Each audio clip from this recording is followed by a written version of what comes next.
As each stone returned to their owners, each one slowly rose once more, revitalized by their stone, except for Jim, who had been frozen in shock the whole time. Ugh, my head. Whined Captain Lurvy. Whoa, what did we miss? Groaned Dancey. That, said Jim, pointing toward the new figure that stood before them. Herr Sturm, what happened? Asked Iris. I'm sorry, but he's not here at the moment. Interrupted Dark Sturm. For right now, you're stuck with me. Jim, what's going on? Asked Cory. the thing that was trapped in the seal. Stuttered Jim. It's broken out, taken over Herr Sturm, and wants to use our stones to destroy all realms except his own. I wouldn't say taken over. Corrected Dark Sturm. More like provided a strong influence. But other than that, you're spot on. Then that makes our job easier. Said Belle as she fired a bolt of light from her bow. Just as it was about to strike its mark, Dark Sturm quickly reached out, freezing the bolt in its place. After a few moments, he made a crushing gesture with his outstretched hand, the bolt compressing into a single dense ball of light a few feet away, then crumbling into a dull dust. With a chilling grin on his face, Dark Sturm laughed. You're gonna have to try a bit harder than that.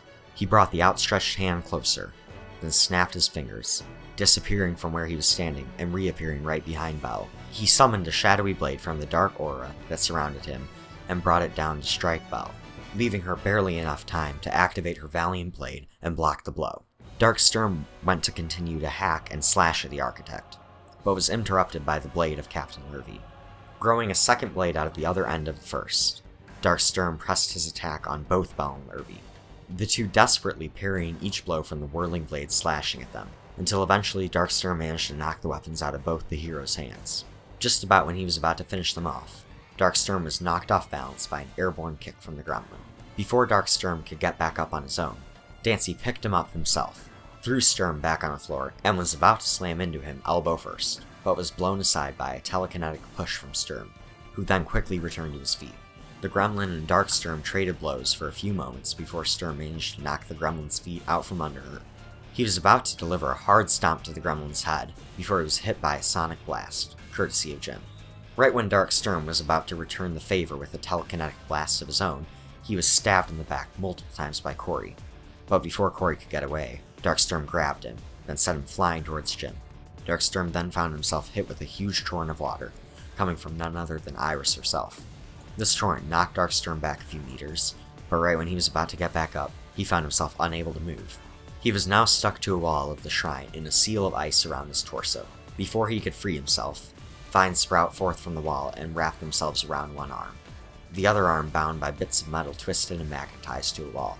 With a blast of super hot flame, the metal became fused molecularly with the wall, right as the ground beneath his feet swallowed them whole. Even if all this wasn't enough, the air around him began to push him into place, waves of sound pushing even further. Dark Sturm was trapped alright, and there was nothing he could do to fight back against the 7 heroes that were standing before him, each one with their cobalt stones held high. It's pointless, hissed Dark Sturm. You don't have enough power to stop me for good, and even if you did, I know none of you would have the stomach to kill your friend. Shut up! Yelled Dancey.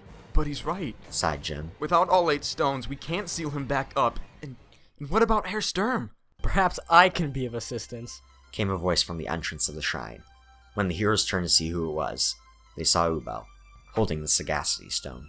Ubel, what do you think you're doing? Shouted Dark Sturm. Get out of here, now! No! Shot back Ubel. I'm not gonna let you destroy this world. Hold on! Interrupted Iris. 1 minute you were helping this monster get free. Now you're willing to help us destroy it?